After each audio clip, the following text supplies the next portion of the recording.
Are you a leader in customer success, pre-sales, professional services, support? Do you work behind the scenes and roll up your sleeves to make sure that customers are happy? Renew. Then this is for you. Welcome to the GSD Podcast. Welcome to the GSD Podcast.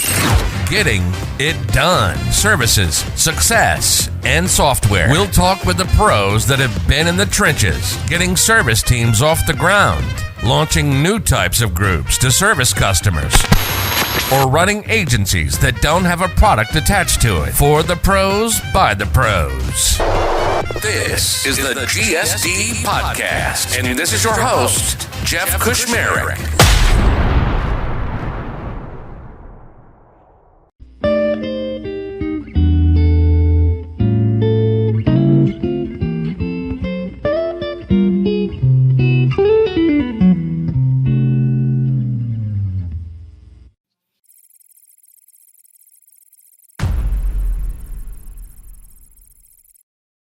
Hey, it's Jeff. Just want to thank you for tuning in again. I think most of you know Kristi Faltorusso, does a ton in the community. She had a ton of experience as well. Also, just has a great opinion, not afraid to say her own. She doesn't hold back. And this was a great episode. It was like a Monday morning. It was Tuesday after vacation. It was 9:00, and Kristi brought the heat. So there's a lot of great stuff in here. I have some captured in the notes, but Kristi and I and some others, we just want people to bring their game up a little bit and be a force in the boardroom, as we say, and get recognized for all that we do and all that our departments and organizations do.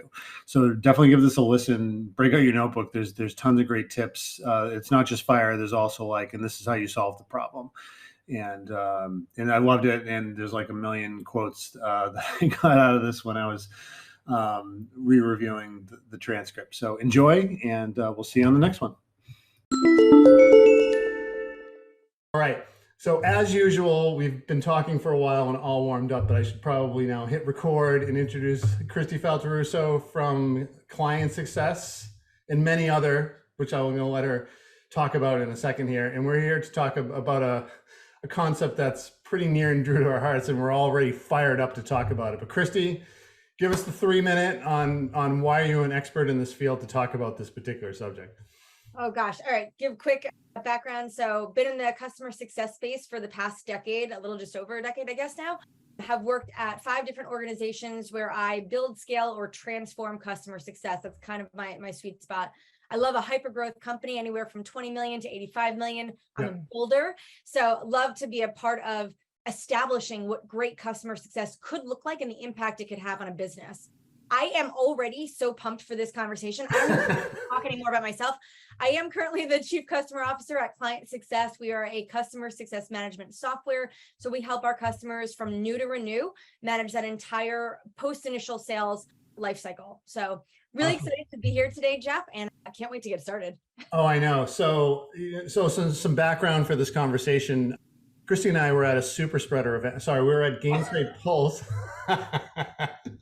Super spreader for the non-COVID, although I think if I told people I have COVID, I'd get more. Yeah, so there's lots of drinking and pausing, and I've got my cough drops all lined up, even though it's been 3 weeks since Pulse. But I think we all really enjoyed the conversations that were happening, everything, but there's this one theme that just kept popping up because, I feel like all of the presentations at Pulse were show value to your customers, which I think is great for your, hey, you're 3 to 5 years in and you got sent out to a conference and you need to hear some of this stuff.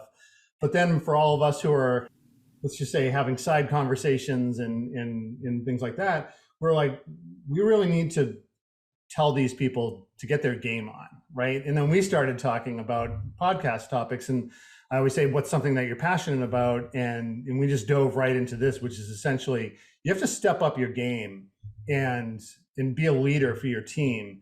And there's a couple concepts around that. So I'm going to stop, Kristi, because I'm going to let you just launch into it because you're just itching to go right now. All right. Well, listen, here, we'll start with this concept, Jeff, because I think you and I are on the same page with this. But the one thing I keep hearing that drives me crazy is we need customer success to get a seat at the table. Jeff, I mean, listen, if people aren't looking around and realizing that we have a seat, they are not taking advantage of their spot there. That's a bigger issue, right? Yeah. We have a seat. If you look at it, right? I think somebody, I don't even remember what company did it. They did a survey and did a study on how many chief customer officers there are now, what that growth has looked like over the past 5 years. We have a seat, right? Absolutely. There are more chief customer officers. There are more revenue titled people that are owning customer success in the C-suite than there ever had been before. So we have our seat. I think, Jeff, we need to tell people what they need to do now that they're there. It's the ownership, right? Because I feel, I hear these two things all the time, and we both sell into CS leaders. So we hear, oh, I don't have the budget, or I have even a worse one. And I have one customer that listens to this. It's not you, there's 4 of you. So don't think it's just you, but it's like, I have budget approved, but then I have to go ask the CTO to spend that budget. And I'm like, you're responsible for like, I'll just say a percent, like 60% of the revenue right now, right? So is sales begging you to go ask for something? Like, does dev say, oh, please, can we just have, and they're like, no, it does not. Like, so there's that aspect of things, right? Which is like, you just need to step up and own it and say, no, we are a revenue producing group and we need this software or these hires or whatever to be able to get successful with what we need to do with this group. So Jeff, let me just tell you, before joining client success, right, I had to purchase customer success software. Fortunately, here I don't have to. I get to use my own. Yep. But at 4 other companies over the past decade, I have been able to secure well north of 6 figures to get customer success software in place at every company. Yeah. The last 2, within my first 4 months in the company as a new leader in a new function that hadn't been there before. Yeah. Jeff, you have to, all these CS leaders, they have to be able to understand the math behind what we actually own. And that's great math. Yeah, it's crazy. Here's the thing. And I am the last math person out there. Like, seriously, my husband is the math guy. I am not, but I will tell you, you need to know your numbers. Your numbers are everything, right? The amount of revenue you own, the amount of revenue you influence, because I have been able to go get this money. No questions asked. Well, questions asked, but easy to justify and easy to explain, because I was able to articulate how these things, these resources, whether it be technology, whether it be headcount, are going to contribute to the maintenance of what is usually 70% of, maybe more, of the company's revenue already, and then being able to grow that.